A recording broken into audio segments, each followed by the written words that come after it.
Viewers, आज का important word है ऑब्सेशन।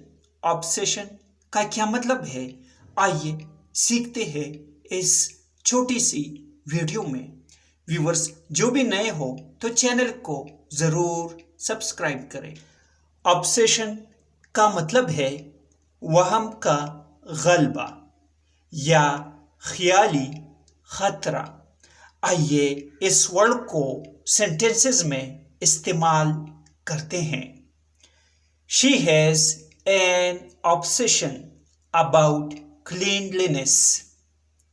इसका मतलब है उसे सफाई का जुनून है। Money has become an obsession for him। इसका मतलब है पैसा उसके लिए एक जुनून बन गया है। मनी मीन्स पैसा या रकम। अबाउट मीन्स मुताल्लिक या के बारे में।